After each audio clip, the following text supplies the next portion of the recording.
కృపా సత్య సంపూర్ణుడైన మా దేవా నీకే స్తోత్రం స్తోత్రం స్తోత్రం స్తోత్రం స్తోత్రం స్తోత్రం స్తోత్రం స్తోత్రం స్తోత్రం స్తోత్రం. మా మంచి కాపరి నీకే వందనాలు వందనాలు వందనాలు వందనాలు వందనాలు వందనాలు వందనాలు. సర్వకృపానిధివైన మా తండ్రి నీకే వందనాలు వందనాలు వందనాలు వందనాలు వందనాలు వందనాలు వందనాలు వందనాలు. ఆశ్చర్యకరుడా నీకే స్తోత్రం స్తోత్రం స్తోత్రం స్తోత్రం స్తోత్రం స్తోత్రం స్తోత్రం స్తోత్రం స్తోత్రం. నీకే మహిమ ఘనత ప్రభావాలు ఆరోపిస్తున్నాం ప్రభువా. నీకే వందనాలు వందనాలు వందనాలు వందనాలు వందనాలు వందనాలు వందనాలు వందనాలు వందనాలు వందనాలు. కృపలను తలంచుచు కృపలను తలంచుచు ఆయుష్కాలమంతా ప్రభుని కృతజ్ఞతతో స్తుతింతు. నా ఆయుష్కాలమంతా ప్రభుని కృతజ్ఞతతో స్తుతింతు. కృపలను తలంచుచు కృపలను తలంచుచు ఆయుష్కాలమంతా ప్రభుని కృతజ్ఞతతో స్తుతింతు. నా ఆయుష్కాలమంతా ప్రభుని కృతజ్ఞతతో స్తుతింతు. కృపలను తలంచుచు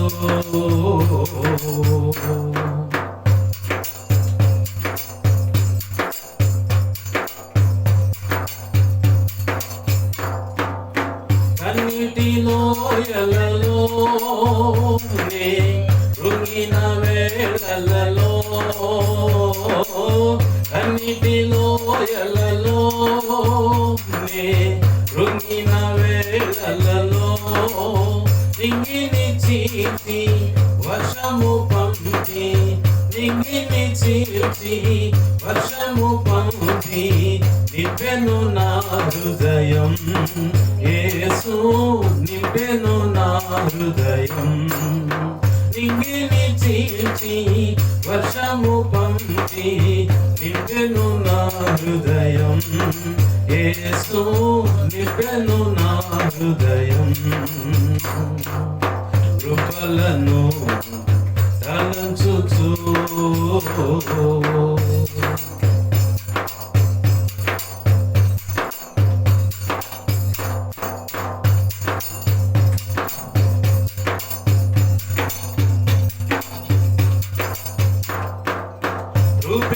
రూపింపబడుచున్నా ఏ ఆయుధము నిలను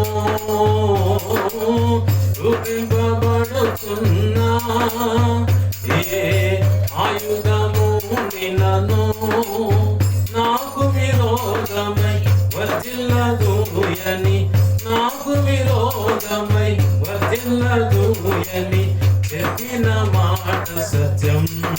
ప్రభువు చెప్పిన మాట సత్యం.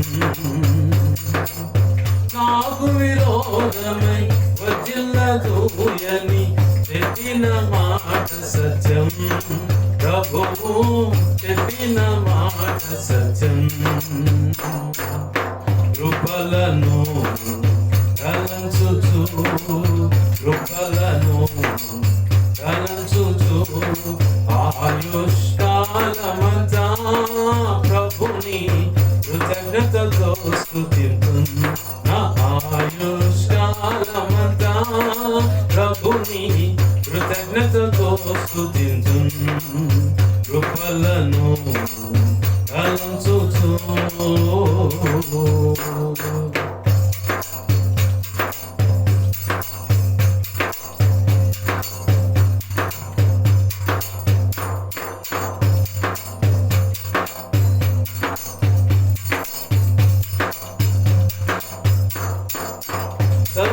సర్వోన్నతుడైనా నా దేవునితో చేరి సర్వోన్నతుడైనా నా దేవునితో చేరి సతతము తన కృప వెల్లడి చేయ, సతతము తన కృప వెల్లడి చేయ, శుద్ధులతో నిల్పెను ఇహలో, శుద్ధులతో నిల్పెను. సతతము తన కృప వెల్లడి చేయ, శుద్ధులతో నింపెను ఇహలో, శుద్ధులతో నింపెను. కృపలను తలంచుచు, కృపలను తలంచుచు, ఆయుష్కాలమంతా ప్రభుని కృతజ్ఞతతో స్తుతింతున్. నా ఆయుష్కాలమంతా ప్రభుని కృతజ్ఞతతో స్తుతింతున్. కృపలను తలంచుచు.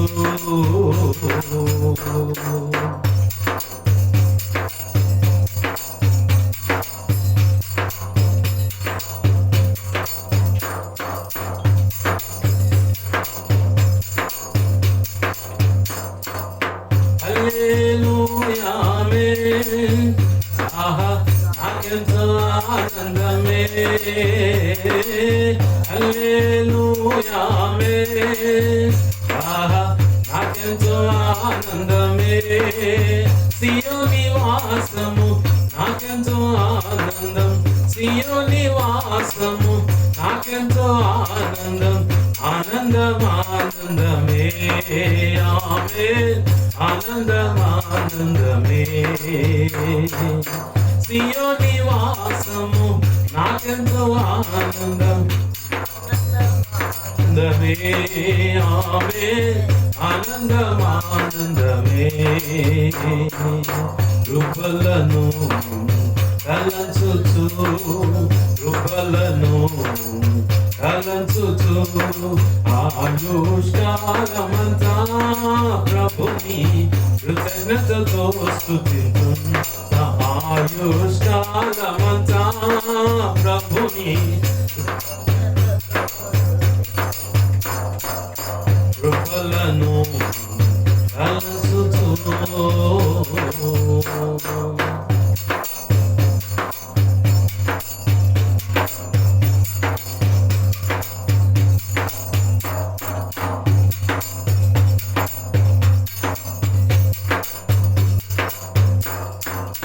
సర్వోన్నతుడైనా నా దేవునితో చేరి,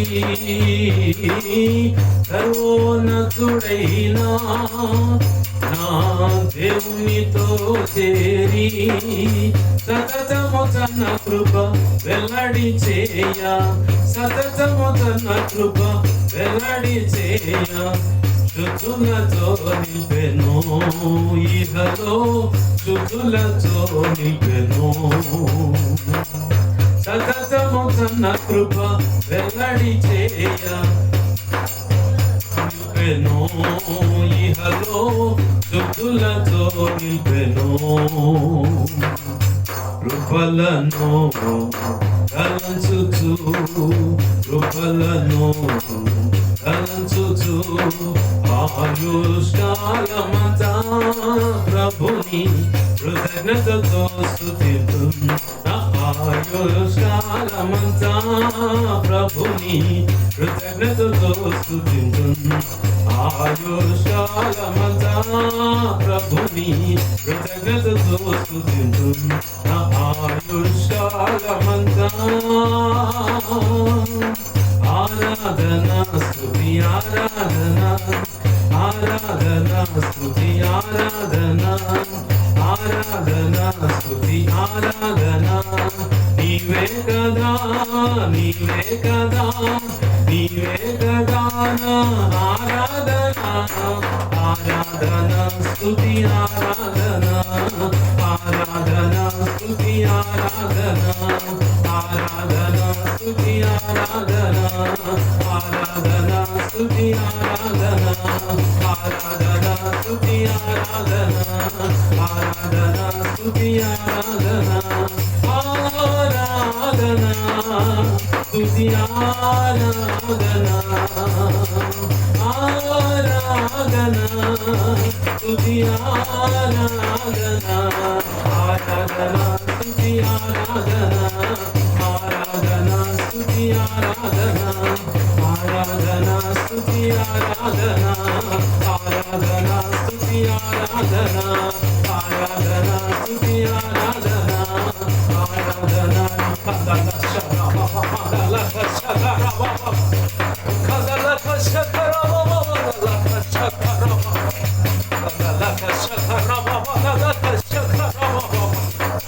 ఆకాశము తెరవబడింది. పరిశుద్ధాత్మ అగ్ని నీటి వలె ధారాళంగా పోయబడుతూ ఉంది. ఆయన ఆత్మను ఆపేక్షించు ప్రతి ఒక్కరి మీదకి అది ధారాళముగా దిగి వస్తూ ఉంది. పరిశుద్ధాత్మ అగ్ని నీళ్ల వలె ఆకాశం తెరబడి ఉంటే నేను చూస్తూ ఉన్నాను. అగ్ని నీళ్లులాగా పోయబడటం నేను చూస్తూ ఉన్నాను.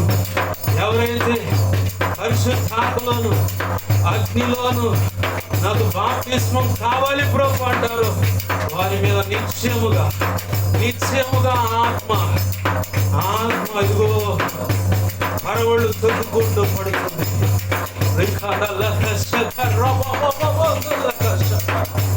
ఈ ప్రాంతమంతటిని దేవుని స్వాధీనంలో తీసుకుంటుంది.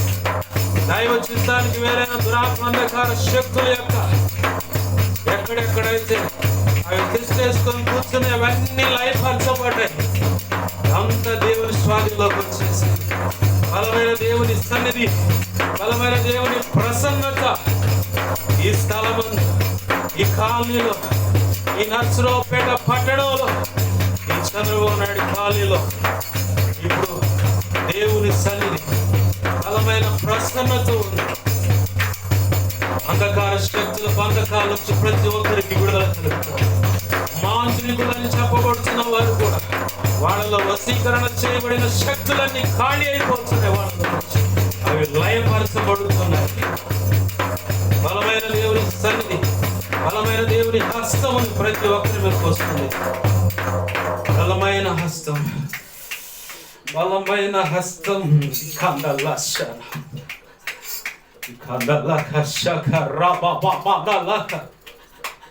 దేవుని బలమైన హస్తం ప్రతి ఒక్కరి మీదకి వచ్చింది. పశ్చాత్తాపంతో కన్నీరు విడుస్తున్న వాళ్ళారా, దేవుని బలమైన ఆత్మ, బలమైన అగ్ని వంటి ఆత్మ అభిషేకం ప్రతి ఒక్కరి మీద నిజముగా నాకు కావాలయ్యా. ఆత్మ అభిషేకంలో నేను సంతోషించాలనుకుంటున్న ప్రతి దైవజనుడి మీద ఉంది, ప్రతి విశ్వాసి మీద ఉంది, ప్రతి సంఘ పెద్ద మీద ఉంది, ఆశపడుతున్న అన్యుడి మీద కూడా ఉంది. బలమైన సన్నిధి ప్రసన్నతి కాలి అంతా ఆవరించుంది. బలమైన సన్నిధి ప్రసన్నతి పట్టణం అంతా ఆవరించున్నది. దేవా దేవా, మమ్మల్ని ఎందుకు ఎంతగా ప్రేమిస్తున్నావయ్యా? అల్పులం ప్రభు, అయోగ్యులం ప్రభు, సరిగా నీ మాట వినని వారమయ్యా, నీ పాదాల చెంత సరిగా గడపని వారం ప్రభు.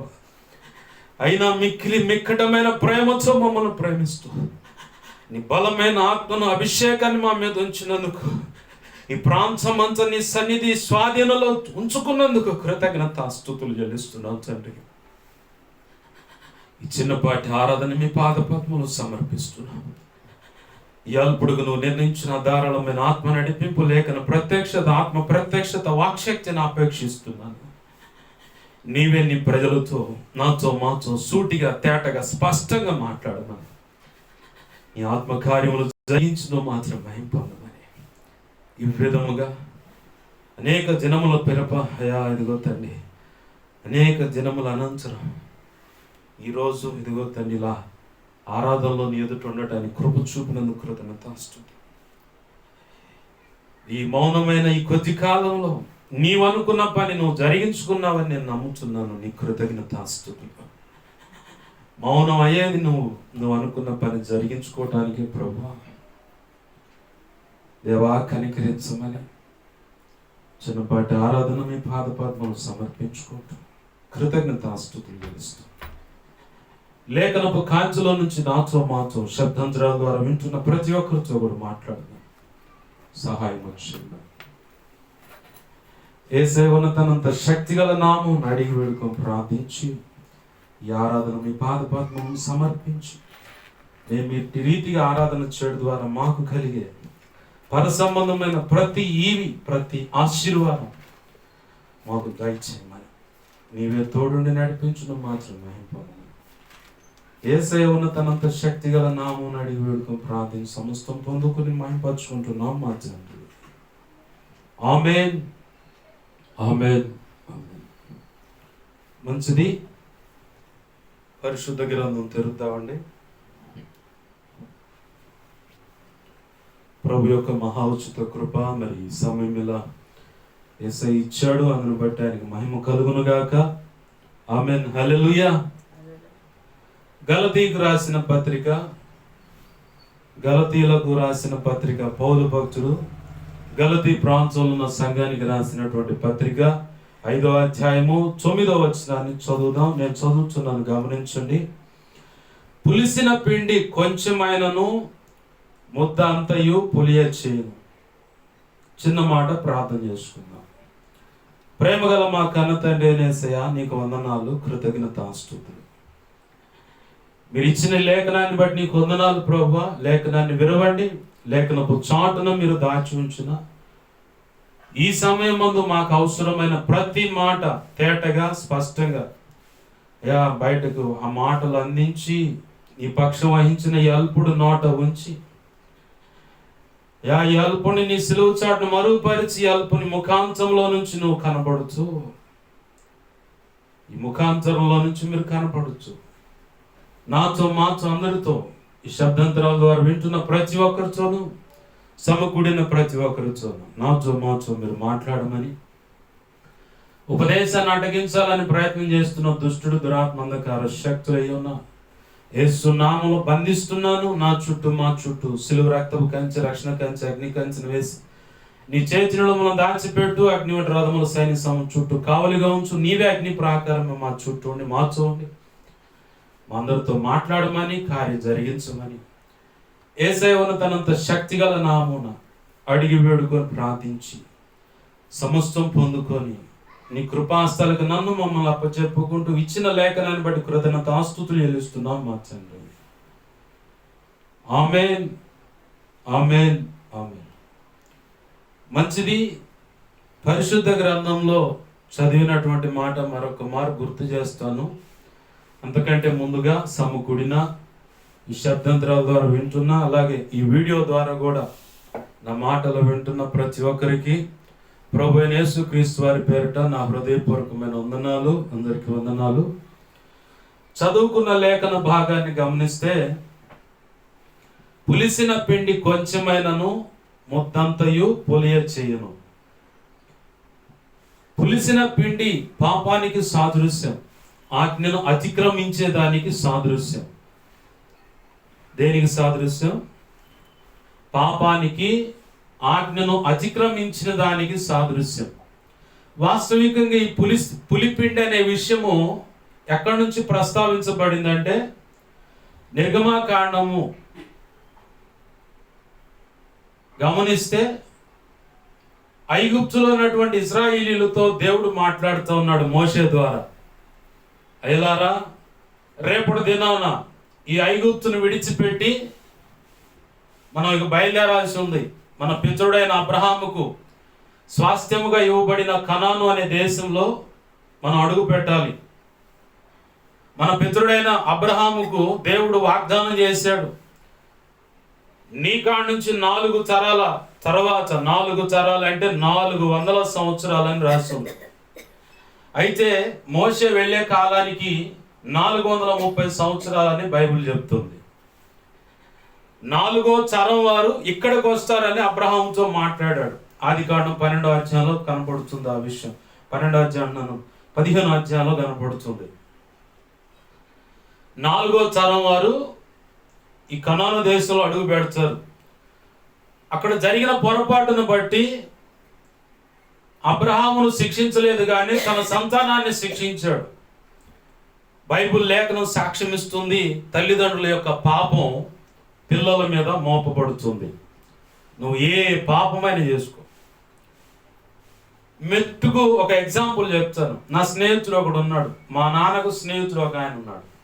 ఆయన స్నేహితుడు, మా నాన్న స్నేహితుని యొక్క కొడుకే నాకు స్నేహితుడు. వాడు క్లాస్మేట్ కూడా. వాళ్ళ నాయన ఒకప్పుడు మా ఊరు బయట అటు వెనక భాగంలో సమాధులు ఉంటాయి. ఆ సమాధులు కాడ కాచుకొని పొంచి ఉండి వేరొక వ్యక్తిని చంపడానికి సహకారిగా నిలబడ్డాడు. కాలక్రమంలో కట్ చేస్తే కొంతకాలానికి వీడు, నా స్నేహితుడు, యుక్త వయసు అంటే 20-25 సంవత్సరాలు వచ్చే సమయానికి వీడు కూడా వాడి స్నేహితులతో కలిసి వాళ్ళ నాన్న కూడా అదే రీతిగా చంపాడు. కర్మఫలం అంటారుగా, ఎవడు చేసుకున్న దాన్ని వాడు అనుభవించాలని. మా నాన్న స్నేహితుడు అతగాడు వేరొక వ్యక్తిని చంపటానికి కారకుడయ్యాడు, చావు కారకుడయ్యాడు. కానీ అది తిరిగి ఎవరు ప్రతిఫలం ఎక్కడ అనుభవించాడు? కన్న కొడుకే. మొన్న ఈ మధ్య హాస్పిటల్లో కనపడ్డాడు. అమ్మకి చెకప్ చేయడానికి వెళ్తే, ఏంద్రబ్బాయి ఉన్నావు అంటే, నాకు ఆల్రెడీ అప్పటికే తెలుసు మ్యాటర్. వాడు మొఖం జల్లక ఉండలేక అక్కడుంటే వైనం చేస్తారని ఈ ప్రాంతంలోకి వచ్చి ఉంటున్నాడు అన్న సంగతి నాకు తెలిసింది. ఏంద్రబ్బాయి అంటే, పనులు లేవని ఇక్కడైతే ఆటో తోలుకుంటూ తిరుగుతున్నాలే అన్న. నాకు వ్యవహారం తెలుసు కాబట్టి అంతా సైలెంట్గా ఉంటే, సరేలే జాగ్రత్త అని చెప్పాను. తల్లిదండ్రులు చేసుకున్న పాపం బిడ్డలు శిక్ష అనుభవించారు. అలాగే ప్రాణ నష్టం అంటే పంటికి పన్ను, కంటికి కన్ను, ప్రాణానికి ప్రాణం, చేతికి చెయ్యి, కాలుకు కాలు అంటారు కదా ధర్మశాస్త్రం ప్రకారం. అదే టైంలో ఇప్పుడు మా నాన్న ఫ్రెండ్ ఒక వ్యక్తిని చంపడానికి కారణమైతే తన కొడుకు తన కన్న తండ్రినే చంపేందుకు పరిస్థితి అయింది. దయచేసి బైబిల్ చెప్తుంది, ధర్మశాస్త్రం ప్రకారము తల్లిదండ్రులు చేసుకున్న పాపం 3 లేదా 4 తరాల మీదకి వస్తుందంట, ఒక్కడు చేసిన పాపం. ఆ కారణాన్ని బట్టి సొలొమోను ఆజ్ఞను అతిక్రమించి విగ్రహారాధన వైపు వెళితే దేవుడు 1-2 సార్లు దర్శించాడు. 1-2 సార్లు దర్శించాడు. సొలొమోను, సొలొమోను, నాకు వేరుగా నీ హృదయం తప్పిపోయి ఉంది. మరలుకో అంటే మళ్ళు, నా వైపుకు తిరుగు. లేఖనపు కాంతిలో నుంచి ఒక్కొక్కళ్ళు కైనికి బానిసైన గద్దిస్తూ ఉంటాడు దేవుడు. తాగుడుకు బానిసైన గద్దిస్తూ ఉంటాడు దేవుడు. సిగరెట్ యథేచ్ఛగా తాగుతాడు, మళ్ళీ పోయి ప్రభువులో నెలకోసారి చేయేస్తూ ఉంటాడు. అక్కడ దేవుడు యేసయ్య భక్తి అంటాడు. అవసరం అంటే ఇంటిల్లో పాది వెళ్ళిపోయి చర్చిలో పడిగాపులు కాస్తా మమ్మల్ని బయటే అంటారు. కాస్తంత పిల్లలకి ఏదన్నా నల్లతనంగానే వెంటనే ఆ వాకులు చెప్పేది, ఆ గోళ్ళపాడో లేదంటే ఇప్పుడు ఒక ఇసప్పాలలో ఒక దరిద్రం ఉంది. ఆడ తెల్లారుజామునే బయలుదేరుతారు 4ంటికి. ఆడ పోయి అంతరాలు గడుచుకొని వచ్చారు. ఎందుకింత పబ్లిక్గా చెబుతున్నాను ఆ మాట అంటే అందరికీ తెలిసిందే. ఎందుకంత కరాఖండిగా చెబుతున్నాను ఆ మాట అంటే, రక్షణ పొందిన నీవు యేసు ప్రభువుని ఎంత విశ్వసించావు? ఇది పులిసిన పిండి. దేవునికి నచ్చినటువంటి పాపము, ఆజ్ఞ అతిక్రమం. ప్రభు అన్నాడు, ధర్మశాస్త్ర విధులను ఇజ్రాయేలుకు పరిచయం చేస్తూ, నేనే మీకు దేవుడుగా ఉండాలి. ఆకాశం ముందు నక్షత్రాలు, చంద్రుడు, సూర్యుని చూసి ప్రతిమలు అంటే బొమ్మలు పెట్టుకొని పూజించమాకండి. ఈ భూమి మీద ప్రాకిడి పురుగులు, జలచరములు అంటే చేపలు, నీళ్ళలో కదిలేయి. ఆ చేపలు కానీ, మనిషి బొమ్మ కానీ, పశువుల బొమ్మలు కానీ ఎయ్యి పెట్టుకొని వాటికి మొక్కొద్దు.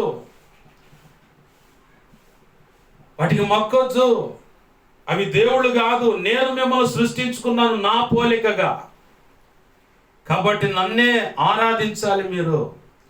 10 ఆజ్ఞలో ఏముంది? ఒక మాట, నీ దేవుడైన యెహోవాను పూర్ణ బలముతోనూ, పూర్ణాత్మతోనూ, పూర్ణ శక్తితో, పూర్ణ మనస్సుతో ఆయన ఆరాధింపవలెను. అవును గారు, ఇది ఇశ్రాయేలు కదంటారు. మంచి పాపం చేయడానికి తెలివితేటలు మీరినోళ్ళు.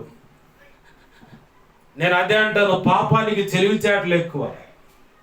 ఎన్ని రకాల అడ్డులు చూపించారు. అయ్యా పడుద్దా, పనికి మాలిందానా చెప్తా ఇను. ఏంది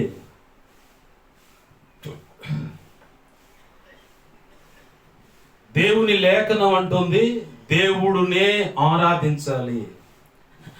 ఆయనను కాదని నువ్వు అడుగులు వేసావంటే ఆయన సహించలేనంత కోపం వస్తుంది. ఇక ఎంత కోపం వస్తుంది? సహించలేనంత కోపం. ఇజ్రాయేల్ అలాగనే దారి తప్పి బ్రతుకుతూ ఉంటే తొడచరుచుకున్నాడంట ఆయన. ఏమీ చేయలేక ఆయన ఒక్కసారి కోపడితే మొత్తం బుగ్గైపోతాం. ఆయన ఒకసారి కోపడ్డందుకు అందరూ జలప్రళయంలో చచ్చారు, మొత్తం తుడిచిపెట్టుకుపోయారు మొత్తం.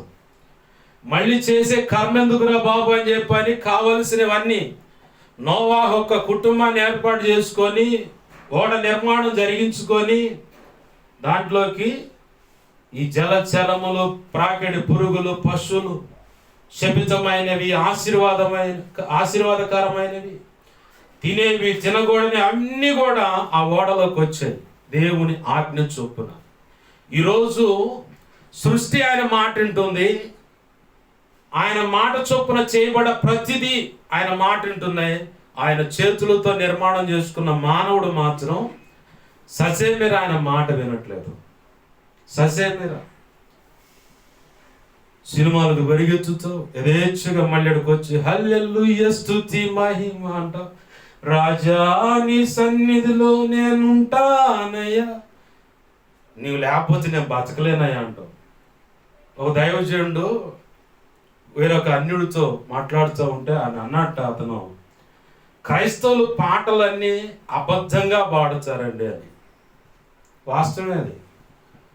నీ సన్నిధిలో నేను ఉంటానయ్యా, నీవు లేకపోతే బ్రతకలేనైనటువంటి వ్యక్తివి సినిమా పాటలకు ఎందుకు మనసులో స్పందన కలుగుతుంది? ఆయన వాక్యం ఉండాలి కదా నీ మనసులో. ప్రారంభ దినాల్లో నా మనసులో కూడా సినిమా పాటలు అప్పుడప్పుడు తెలిసిన పాటలు స్పందన కలిగేది, కదులుతూ ఉండేది మనసు. ప్రభు ఒక దైవజనుడు సాక్ష్యం ద్వారా నాతో మాట్లాడితే గమ్మున అన్నీ సెటరేట్ అయిపోయినాయి. దైవజనుడు ఒక ఆయన నన్ను అభిషేకించినటువంటి ఒఫీరయ్య గారు యవన ప్రాయంలో ఈసీఎల్లో జాబ్, రేడియో మెకానిక్. ఆయన లక్షల రూపాయలు జీతం వస్తుంది, ఇప్పటికున్న పెన్షన్ కూడా అంతే వచ్చుద్ది. కానీ జాబ్ తొలి దినాల్లోనే బెస్ట్ ఎంప్లాయ్ అని చెప్పని అతను పోతుంటే ఏడ్చారంట జనరల్ మేనేజర్, నువ్వు బహుమాకు. అందరూ 6 గంటల్లో ఒక 4% పని చేస్తే నువ్వు 10% కాదు ఇంకా పెంచే చేస్తున్నావు. నీలాంటి బెస్ట్ వర్కర్ని మేము పోగొట్టుకోలేము, రిజైన్ చేయమాకంటే దేవుడు చెప్పాడు చేస్తున్నాను అంట. ఇంత కరాఖండిగా ఉంటాడు మనిషి. నేను లైవ్లో దగ్గర చూశాను, నాకైతే అదురొచ్చింది. ఇంత స్ట్రిక్ట్గా ఉంటాడు. పెంతుకొస్తే అనుభవం కదా, పెంచడం అంచే ఉంటుంది, భక్తి అంచే ఉంటుంది, మోకాళ్ళ అనుభవం కూడా అంచే ఉంటుంది. ఇప్పటికీ కూడా 67 సంవత్సరాలు నిలువు మోకాళ్ళ మీద బైబిల్ చదువుతాడు.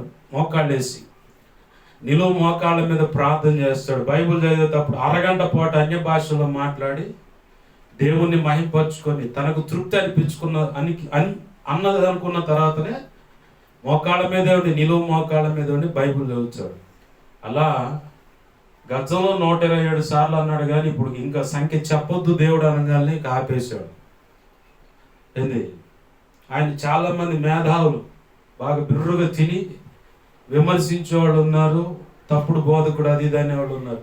ఏ మూల తెలిసిందో అర్థం కాదు నాకైతే. వాళ్ళని చూసి నవ్వుకుంటా నేనైతే. మెట్టుకు సబ్జెక్ట్లోకి వద్దాం. ఆ దైవజనుడు తన స్నేహితులతో పాటు వర్క్ చేస్తూ ఉంటే లంచ్ టైంలో ఒఫీర్ మా కొరకు ఒక పాట పాడంటే సరే నాకు ఇంట్రెస్ట్ లేదు అది ఇది అంటుంటే బలవంతం గొప్పించారంటే పాట పాడబోతునేసరికి మీరు పోయి తినరండి, లోపల నేను రెడీ అవుతాను అనుకుని ఆ పాటకు సిద్ధపడుతూ ఉన్నాడంట. లోక సంబంధమైన పాటకి గతంలో కూడా చెప్పే సాక్ష్యం. సిద్ధపడుతుంటే దేవుడు వచ్చి, నేను నిన్ను ప్రత్యేకంగా ఏర్పాటు చేసుకుని నన్ను మహింపరుస్తావని, నా గురించి పాడతావని, నా గురించి ప్రకటిస్తావని, ఇక్కడ లోక సంబంధమైన పాటలు పాడుతావని చెప్పి కాదనగానే, ప్రభా ఇది నీకు ఇష్టం లేదా, అయితే క్షమించే తెలియజేశాను అని చెప్పని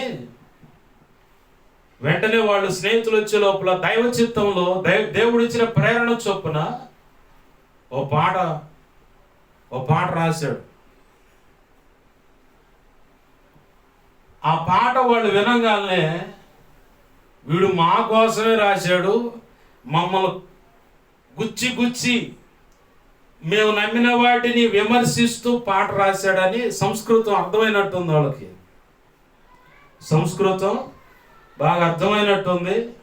వెంటనే ఆ పాట సగం విని ఆపమన్నారంట. బాగోలేదు ఆ పాట అంటే, ఈ పాట అంతా మా గురించి రాసినట్టుంది, మేము అడిగింది ఒకటి నువ్వు రాసింది ఒకటి అన్నారు.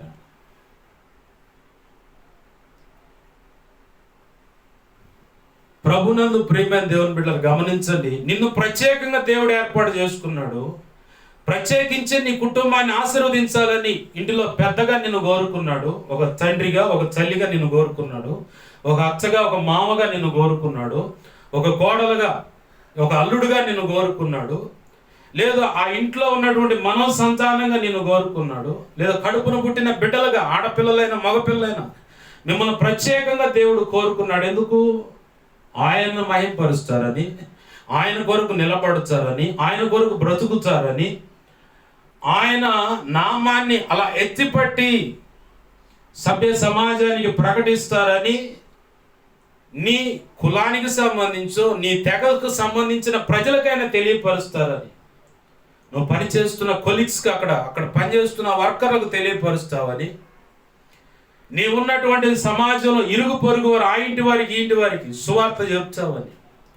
సువార్త చెప్పాలంటే ఇళ్లలో తెలియని ఒక అనుమానం, మెట్టుకు మా బ్రతుకులే సరిగా లేవు, మేము ఏ ముఖం పెట్టుకుని సువార్త చెప్తామంటే అది వాస్తవమే. అది పక్కవాడికి సువార్త చెప్పాలంటే అది నీ బ్రతుకులో కనపడాలి. మొదటిగా నిన్ను నువ్వు క్రమం చేసుకొని ప్రార్థన జీవితమైనా, నోటి మాట అయినా, నడుచుకునే విధానమైనా, వస్త్రధారణ అయినా, నలుగురితో నువ్వు వ్యవహరించే విధానమైన, 10 మందిలో ఉన్నప్పుడు నువ్వు సభ్యత కలిగి మాట్లాడుతున్నావా, పోకిరిగా అల్లరి చిల్లరగా మాట్లాడుతున్నావు, ఈ మాటలన్నీ తూచా తప్పక దేవుడు కాటాయిస్తాడు. అలాగే నీ ముందు కనబడుతున్న నీ చుట్టుపక్కల ఉన్న ప్రజలు కూడా కాటాయేస్తారు. కాటా అని ఎందుకు అంటారంటే తూకం. ఆ తూకాన్ని అట్ట పట్టుకొని మొన్న ఈ మధ్య చేసావుగా అంటారు. మొన్న ఆ మధ్య వాళ్ళు అట్ట అన్నారు కానీ నీతో అనకపోయినా నువ్వు వినే చోటు పక్కన వాళ్ళతో అంటారు. రక్షణ పొందావంటే పిల్లకాయల ఆట కాదు, దేవుడు సీరియస్గా తీసుకునే విషయం అది. శపితమైన శాపగ్రస్తమైన బ్రతుకుతా ఉంటే, దేవా నన్ను కరుణించు, నాకు సహాయం చేయి, నీవు తప్ప నాకు దిక్కు లేదని ఆయన శరణజొచ్చటం అంటే మాంసంగా వెళ్ళి ఆయన పాదాలు పట్టుకున్నప్పుడు కనికరించి ఆ చేతబడి నుంచి నిన్ను బయటేశాడు. కనికరించి నీ పిల్లల సమస్య నుంచి బయటేశాడు. కనికరించి నీ కొడుకును సరైన మార్గంలో నిలబెట్టి ఒక ఇంటివాడిగా చేశాడు. కనికరించి నీ పిల్లలను సెటరేట్ చేశాడు. కరెక్ట్గా క్రమంలో ఉండటానికి కృప చూపాడు. కనికరించి నీ భర్తను మార్చాడు. కనికరించి నీ భార్యను మార్చాడు. మాట వినని కోడల్ని, అల్లుణ్ణి మార్చాడు. మనవ సంతానం ఏమైపోతుందో అని దిగులుతుంటే ఆయన కృపను బట్టి, కృప చూపించి అనేకమైన విధాలుగా సహకారం అందిస్తూ నీ కుటుంబాన్ని నడిపిస్తూ ఉంటే నువ్వు మాత్రం విచ్చలవిడిగా ఒకడు అంటున్నాడు, ఏం చేసిండు దేవుడు అనేటప్పుడు ఆ మంచంలో ఉన్నప్పుడు ఆ మాట అనకూడదు, అట్నే దశపోయేవాడు. ఇప్పటికి ఇంత దుర్మార్గంగా బతికేవాడివి కాదుగా, దైవ చిత్తానికి వేరుగా బ్రతికేదానివి కాదుగా. ఆ మంచంలో ఉన్నప్పుడు ఏం చేశాడు నాకు దేవుడు అన్న మాట అడిగితే, ఆ మంచంలో ఉన్నప్పుడే ఆ దేవుడే నాకు దిక్కు అన్నట్టయితే అట్టనే పోయేవాడిగా. ఈ పాటికి ఎన్ని పెదకాలంలో 7 ఊర్లు జరిగాయో, సంవత్సరికాలు జరిగే లోక సంబంధమైన భాష ఇది. రక్షణ సంబంధమైన అయితే ఎన్ని జ్ఞాపకార్థ కూటాలు, ఆదరణ కూటాలు జరిగాయో. అప్పుడు ఆ మాటను ఇజ్రాయెల్ ప్రజలు కూడా ఐగుప్తులో నుంచి బయటకు వచ్చే ముందుగా దేవుడు చెప్పాడు, అబ్బాయ్ మీరు ఎక్కడి నుంచి బయలుదేరుతున్నారు కాబట్టి పులియని రొట్టెల పండుగ అంటే పస్కా పశు వధించి పస్కాను ఆచరించాలి అని రాస్తుంది. పస్కా పశువు అని దానికి అర్థం ఏంటంటే శాపగ్రస్తమైన శ్రమల కొలిమిలో నుంచి బయటపడటానికి మార్గం. ఆమేన్, హల్లెలూయా. శాపగ్రస్తమైన శ్రమల కొలిమిలో నుంచి బయటపడటానికి మార్గం ఆయనే మన ప్రభు అయిన నజరేయుడగు యేసుక్రీస్తు. ఆమేన్, హల్లెలూయా. ఆయన అన్నాడుగా యోహాను సువార్త ఏ అధ్యాయం 14వ అధ్యాయమా 6వ వచనంలో, నేనే మార్గమును సత్యమును జీవమును, నా ద్వారా తప్ప తండ్రి యొద్దకు ఎవడునూ రాడు. ఆనాడు ఐగుప్తులో నుంచి వారు బయటపడాలంటే పస్కాను ఆచరించాల్సి వచ్చింది. ఆ పస్కా ఎలా ఆచరించాలి? ప్రతి ఇంటికి సంఖ్య చూసుకోవాలా, ఒక పశువును చూసుకోవాలి. ఆ పశువు కూడా దాని ఒంటి మీద కత్తిఘాటు ఉండకూడదు, పుండ్లు ఉండకూడదు. అంత శుభ్రంగా, పర్ఫెక్ట్గా, ఆరోగ్యంగా, పుష్టిగా అంటే బలంగా ఉండాలి ఆ గొర్రె పొట్టేలు. దాన్ని తీసుకొని, గొర్రె పొట్టేలేనే కాదు, కొంతమంది వాళ్ళకి లేని వాటిని ఇంకా వేరొక రీతిగా వధించిన అనుభవాలు ఉన్నాయనుకుంటున్నాను నేను. ఇవి ఆలోచన తప్పైతే దేవుడు క్షమించాలి. ఏది పస్కా పశువును వధించుకొని చేదు కూర ఏర్పాటు చేసుకొని పులియని రొట్టెల పండుగ. పులియని అంటే నిన్న పిండి కలిపి ఇవాళ చేస్తే తెల్లారిపాటి గల అది పులుసుద్ది. అట్లానే హోటల్లో, బేకరీల్లో కేక్ కానీ బన్ను కానీ అవన్నీ చేసేది నిన్న పిండి కలిపి పెడితే ఈరోజు ఎక్కిస్తారు సరుకుకి. కొంతమంది దైవజనులు ఆ బన్ను నాన్ రొట్టె తీసుకొచ్చి ఆ ముక్కల్ని ప్రార్థన చేసి తీసుకోండి అనేవాళ్ళు ఉన్నారు. పేరుగాంచిన గొప్ప సంఘాల్లో నేను చూశాను. ఒక బన్నాడ పెడితే, కేక్ బన్నాడ పెడితే తలా కొంచెం తుంచుకొని తింటూ నేను చూశాను. ప్రభు లేఖనం అంటుంది విరవాలి, విరవాలి. ఇంటింట రొట్టె విరుచుట అని ఉంది, కానీ రొట్టెలు విరవటం లేదు. ఒక్కటే రొట్టె విరవాలి. అది మందంగా ఉండాలి, పొంగకూడదు, పులిసిన పిండి దాంట్లో ఉండకూడదు. ఇజ్రాయేలీలకు ఐగుప్తులో చెప్పిన మాట అదే, పులియని పిండితో రెడీ చేసుకోండి, ఆ ముద్ద రెడీ చేసుకోండి అన్నాడు. సంహారపు జ్యోతి వస్తుంది, ఎవరికి తలుపుల గడియల మీద ఆ రక్తాన్ని పొలవండి, రాయండి. సంహారపు జ్యోతి వచ్చినప్పుడు ఆ రక్తాన్ని చూసి దాటిపోతుంది మీ ఇల్లు, లేదంటే పశువులతో సహా మొత్తాన్ని చంపేస్తుంది. ఆ మాట చొప్పున ఈ ఇజ్రాయేలీ దేవుడు మాకు కూడా కావాలనుకున్న వాళ్ళు కూడా పస్కాను ఆచరిస్తే దేవుడు అంగీకరించాడు. వాళ్ళ పుణ్యం అంటేనే సగం మంది ఆడే చచ్చారు అరణ్యంలో. నీతో పాటు మీ దేవుడు మాకు కావాలి, వస్తాడు, వస్తాం అన్నవాడిని జాగ్రత్త, వాడిని అసలు నమ్మమాక. నిన్ను నిలువున ముంచేది వాడే అవ్వచ్చు, ఆమె అవ్వచ్చు. నీ వంతుగా నీవు నీ భక్తిని కాపాడుకోవటంలో జాగ్రత్త కలిగి ఉండు, జాగ్రత్త కలిగి ఉండాలి. నీ సొంత రక్షణ కాపాడుకుంటూ జాగ్రత్త కలిగి ఉండాలి. ఆ పాష గారు మా అమ్మ, ఆ పాష గారు మా నాన్న, మా చెల్లి, మా అన్న, మా వదిన తీసి పక్కన పెట్టు. నీ రక్షణ విషయంలో నీవే లెక్క అప్పచెప్పాలి దేవునికి. క్రీస్తు న్యాయపీఠం ఎదుట నీ వంతులో నీవే లెక్క అప్పచెప్పాలి. ఇంకొకటి ఎవడో లెక్క నువ్వు చెప్పడానికి లేదు. ఎవరి వంతులో వారు అంటే అర్థమైంది, నీ పక్కన ఇంకొకడు ఉండడు. నీ వంతు అంటే నీకు ఒక లెక్క ఉంది, నీ పేరట ఒక గ్రంథం ఓపెన్ చేయబడి ఉంది. నువ్వు మంచి చేసుకున్నా చెడు చేసినా దాంట్లో రాయబడుతుంటుంది. పరిశుద్ధ శరీరం రక్తం తీసుకున్నప్పుడు కొన్ని ఒప్పుకున్నవి కొట్టివేయబడతాయి, ఒప్పుకొని అంతే రాసి ఉంటాయి. ఆటగా పదే పాపం చేస్తూ దైవ చిత్తానికి వేరైన ఆజ్ఞ అతిక్రమణ పాపంలో బ్రతికితే ఘోరమైన శాపాన్ని రుచి చూడాల్సి వస్తుంది. ఒక వ్యక్తిని బట్టి కుటుంబం అంతా. ఆకాను శపితమైన దాన్ని తీసుకొచ్చుకుంటే ఆకాను బట్టి తన భార్య, పిల్లలు, పనివాళ్ళు, పశువులు మొత్తం పాళె వెలుపుల కంటే ఊరు బయటకు తీసుకెళ్ళి రాళ్లతో కొట్టి చంపి ఆ రాళ్ళన్నీ వాళ్ళ మీద గుట్టగా పోశారు. ఇప్పటికీ కూడా అది ఆకాను గుట్ట అని రాసు. ఇంట్లో ఒక్కడు చేసే పొరపాటు, నువ్వు కూతురుగా నువ్వు చేసే పొరపాటును బట్టి నీ కుటుంబం శపించబడచ్చు. కొడుకుగా నువ్వు చేసే పొరపాటును బట్టి నీ కుటుంబం శపించబడచ్చు. తల్లిగా నువ్వు చేసే పొరపాటును బట్టి నీ కుటుంబం శపించబడచ్చు. ఒక తండ్రిగా నువ్వు చేసే పొరపాటును బట్టి నీ కుటుంబం శపించబడవచ్చు. ఆ శాపం నుంచి బయటపడాలంటే నువ్వు క్రమం అవ్వాలి, నిన్ను నువ్వు సరి చేసుకోవాలి, నీలో ఉన్న ఆ పులిసిన పిండిని తీసేసుకోవాలి. దేవునికి నచ్చినటువంటి ఆజ్ఞ అతిక్రమం అనే ఆ పాపాన్ని నువ్వు తీసేసుకోవాలి, నీకు నువ్వుగా తీసేసుకోవాలి. ఎందుకంటే పట్టుకుంది నువ్వే కాబట్టి. ఇజ్రాయేల్ ప్రజలతో దేవుడు అన్నాడు మోషే ద్వారా, పస్కా పండుగను ఆచరించారు, ఆ ఉగ్రత నుంచి బయటపడ్డారు. ఆ పులియని రొట్టెల పండుగలో చేదు కూర ఖచ్చితంగా మనం గుర్తుపెట్టుకోవాలి. చేదు కూర ఎందుకని పాస్టర్ గారు అక్కడ పెట్టిందంటే, ఐగుప్తులో 430 సంవత్సరాలు వెట్టి చాకిరి అనుభవిస్తూ దేవా దేవా దేవా అబ్రహాంకు ఒక మాట ఇచ్చావయ్యా 400 సంవత్సరాల క్రితం. ఇదిగో ఈ మా యోసేపు ఉన్నంత కాలం మేము క్షేమాన్ని చూసాం. యోసేపు ఎప్పుడైతే వెళ్ళిపోయాడో, మా సంతానం ఎప్పుడైతే విస్తరిస్తుందో, ఇదిగో యోసేపు తెలియని ఒక రాజు వచ్చి వెట్టి చాకిరి చేపిస్తున్నాడు అయ్యా. ఆ మోషే వచ్చాడు, వాడి పుణ్యం అంటే ఇంకొంచెం చాకిరి పెరిగింది.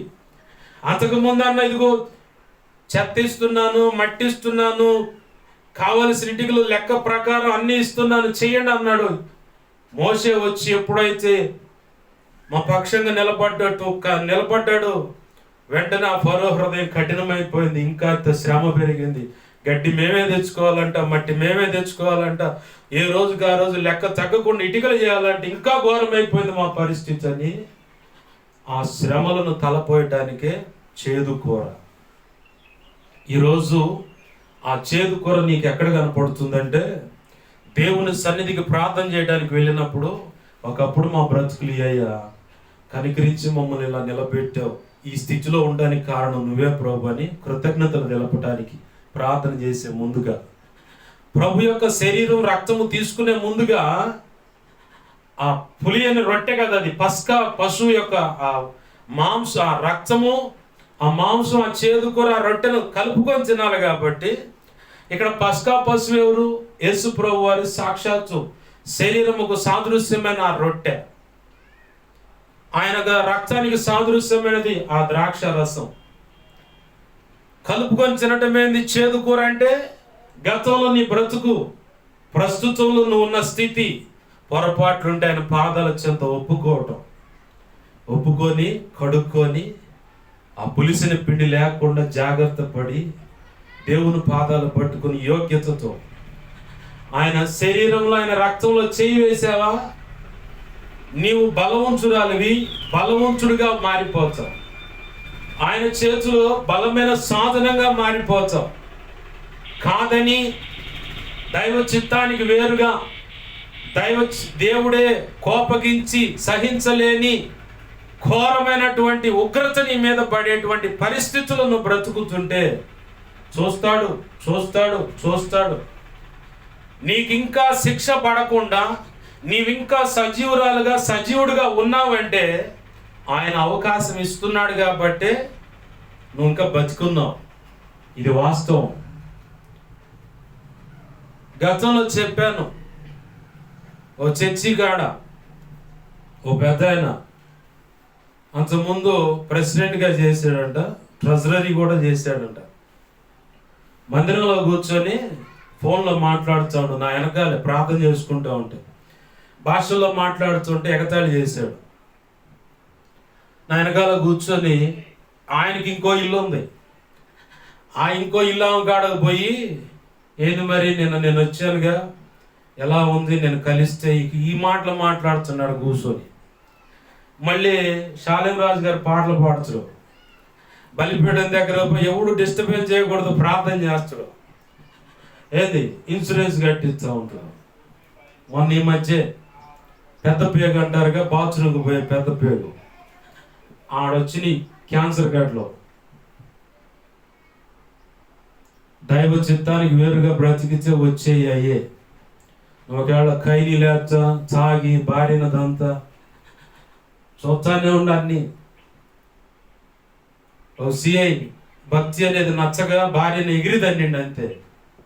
అదే కాలు భార్య గుర్తు లేకపోయినా, పిల్లలు చూస్తున్న గుర్తు లేకపోయినా, దేవుడికి బాగా గుర్తు. ఆయన అన్ని లెక్కలు రాసి పెట్టుకుంటాడు. ఆయన ఎలక్షన్ మూమెంట్ తీసుకుపోయి డ్యూటీ వేసారాడ. ఆ వర్గం ఈ వర్గం కొట్టుకోవటం మొదలు పెడితే మంచి పట్టుడు గారులో ఉంటాయి. ఎలక్షన్లో సెంట్రింగ్ పోటీలు అంటారు. బాగా 5 అడుగులు 4 అడుగులు ఆ ముక్కలు తీసుకున్నారు. ఇరు వర్గాలు కొట్టుకుంటా ఉంటే ఈయన పోయిన మధ్యలోకి ఏ కాలుతో అయితే చన్నాడు అదే కాలు ఎరగొట్టారు వాళ్ళు కర్రతో. హాస్పిటల్లో చేర్చారు. కాలు పైకిట్ట కట్టి వెనక మళ్ళీ బొరువేస్తారు. గోపిరెడ్డి శ్రీనివాసరెడ్డి హాస్పిటల్లో నేను చూశాను. ఏందబ్బా ఇటు కట్టారంటే గ్యాప్ రావటానికని అట్ట ఏలాడు కట్టి కబురు పెట్టారు. అమ్మగారు అయ్యగారు పరిస్థితి ఇదని. ఆయనకి వెళ్ళి చూస్తా నడుస్తుంటే ఈయనకు బెడ్ మీద ఉన్నాడు. గుబా గుబా అంటుంది గుండెల్లో దడ దడ. అమ్మో దీన్ని ధన్యాన్ని కాదు ఏమంటదో అని చెప్పని ఏం మాట్లాడలో సైలెంట్గా ఉపచారం చేసింది. ఇంటికి తీసుకొని పోయింది. ఆ వెంటనే ఆ వ్యక్తి మారు మనసు పొంది రక్షణ పొంది ఈరోజు జాబుకు రిజైన్ చేసి సేవ చేస్తున్నారు వాళ్ళు. దేవునికి మహిమ కలుగును గాక. హల్లెలూయా. నేను ఎందుకు ఈ మాట చెప్పానంటే ఆ కాలు ఇరక్క ముందే జాగ్రత్త పడు. కన్ఫామ్ చెబుతున్నాగా. నువ్వు ఎగిరెగిరి తన్నితే ఆయన ఊరకుండడు, నీ భార్య ఊరకుండొచ్చు, ఒకవేళ కన్న తండ్రి కానీ తల్లి కానీ ఊరక చూస్తూ ఉండొచ్చు, ఆయన ఊరకుండడు. మొత్తం లెక్క రాసి లెక్కకు పరిష్కారం కూడా రాసి ఏ టైంలో ఎప్పుడు ఏది జరగాలో కరెక్ట్గా పెట్టి మెనో అప్పుడు వదిలిపెడతాడు నిన్ను. నీకు తెలియకుండా వచ్చి పడుతుంది అనమాట. అమ్మా ఇట్ అయిందని చెప్పని. కొంతమంది నా గురించి ఇట్లా మాట్లాడుతుంటే కొన్ని విషయాల్లో వీడు ప్రార్థన చేయొచ్చు అయ్యాయితే ఇయ్యచ్చు. నేను చాలామంది సావాలని ప్రార్థన చేస్తున్నా, మరి వాడు చావట్లేదు. మరి నా ప్రార్థన వింటాడు దేవుడు చెప్పు. కొంతమంది నేను చావాలని ఫోటోలు ఆ సోషల్ మీడియాలో ఫోటోలు తీసుకెళ్ళి శ్రీశైలం అడవుల్లో ఉన్నారు ఆ సాధువుల దగ్గరికి, మంచి మంచి బడా మాంత్రికుల దగ్గర తీసుకుపోయి చూపిస్తా ఉన్నారు. వాళ్ళు చెబుతున్నారు ఈయన ముట్టలేమురా బాబు, ఈయన ఏం చేయలేము, మీకు మూడుది జాగ్రత్త, మీరు జాగ్రత్త కలిగి ఉండండి.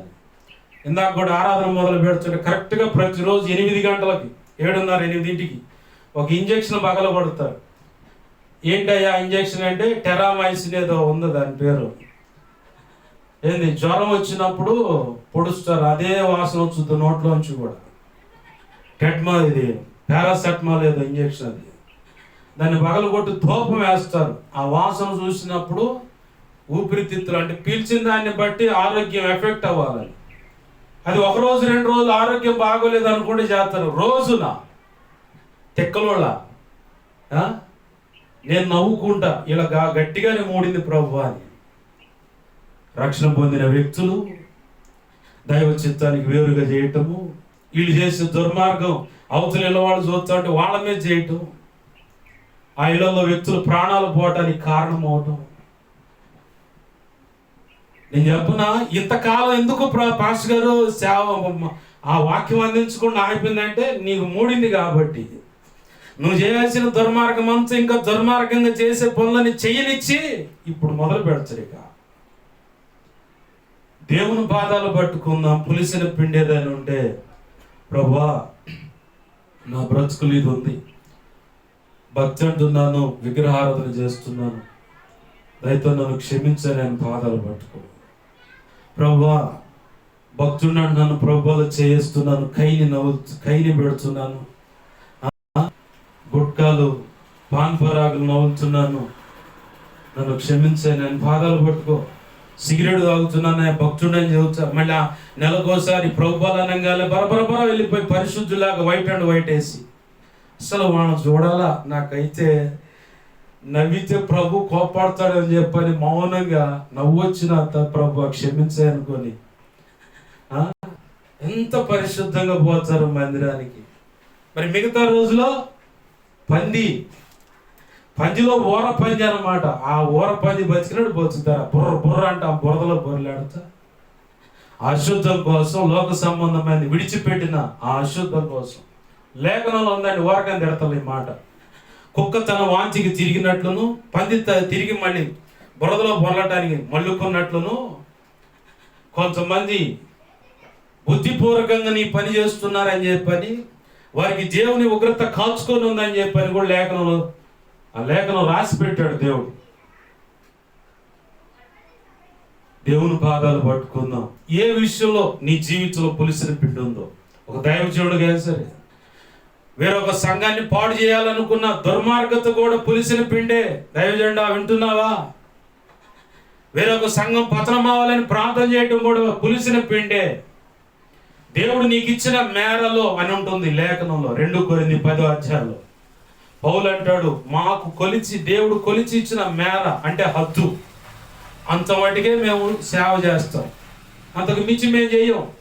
ఒకవేళ విశ్వాసుల యొక్క విశ్వాసం పరిమాణం విస్తరిస్తే వాళ్ళని బట్టి కూడా మేము కదిలి సేవ చేస్తామే తప్ప దేవుడు మాకు కొలిచి ఇచ్చిన మేరలో అంతకు మించి మేము దాటమని చెప్పి రాసింది లేఖనం. 2 కొరింథీ పత్రిక 10 ప్రారంభం నుంచి ముగింపు వరకు చూడన్నాడు కనపడుతుంది. రాసి ఉంటుంది ఆ మాట, 10వ వచనం తర్వాత రాసి ఉంటుంది. దేవుని పాదాలు పట్టుకుందాం. ఒక దైవజనుడుగా, ఒక దైవజనురాలుగా, దుర్మార్గం వడ్డీకి ఇచ్చే వ్యాపారాలు దైవజనులే. మళ్ళీ అడుగుతారేమని సంఘ విశ్వాసులు, అసలు నిన్నెవడు ఇమ్మన్నాడు? సాక్ష్యాన్ని పాడు చేసుకోవటం, సేవను పాడు చేసుకోవటం దేవుడు చెప్పాడా?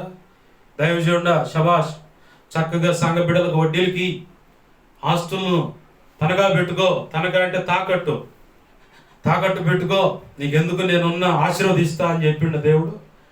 విశ్వాసినే వడ్డీకి ఇవ్వద్దు అన్నాడు దేవుడు. విశ్వాసినే వడ్డీకి ఇవ్వద్దు, తొందరపడి ఎవరికి అడ్డం ఉండొచ్చు అని చెప్పింది బైబుల్. లేదనుకో నీ ఏరు కుళ్ళిపోద్ది. ఏరు అంటే జీవం.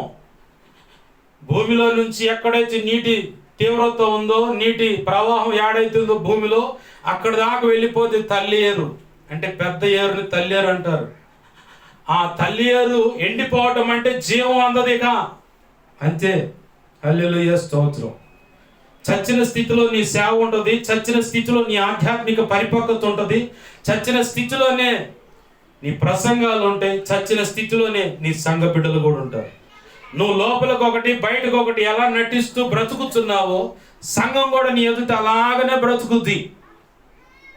గతంలో మొన్న ఈ మధ్య వాక్యం, మోకాళ్ళ మీద నువ్వు భగ్గున మండితే కుటుంబంలో యజమానుడైనా యజమానురాలైనా సంఘ సేవకుడైనా సేవకురాలైనా మోకాళ్ళ మీద భగ్గున నువ్వు మండితే నీ కుటుంబం, నీ పిల్లలు మండుతారు, నీ సంఘ బిడ్డలు మండుతారు. లోపల ఒకటి పులిసిన పిండిని పెట్టుకొని దుర్మార్గత, జోపు, అక్రమము, శరీర సంబంధమైన ప్రతిదీ లోపల పెట్టుకొని ప్రభునందు ప్రియమైన దేవుని పిల్లారా గమనించండి, నేను యథార్థంగానే చెబుతున్నాను. దేవుడు అంటాడు, ఆపరా నీ కథలు అంటాడు. ఆపమ్మా నీ సోది అంతా, లోపలంతా కుళ్ళు పట్టిపోయింది. ప్రభు అన్నాడు కదా, పరిసయ్యుల పులిసిన పిండిని బట్టి జాగ్రత్తగా చూసుకోండి అంటే రొట్టెలు లేవనుకున్నారు శిష్యులు. ప్రభు అన్నాడు, వాళ్ళు ఆచరించే పద్ధతులు జ్ఞాపకం చేసుకోండి. వాళ్ళు పైకి మహాభక్తుల్లా కనపడతారు, లోపలంతా సున్నం కొట్టిన సమాధులే. సమాధిలో ఏముంటుందండి? కుళ్ళిపోయిన ఎముకలు.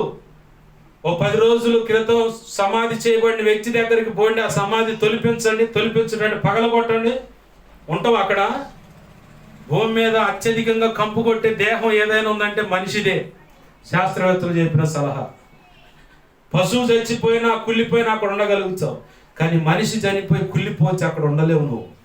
అంత ఘోరంగా ఉంటుందంట కంపు.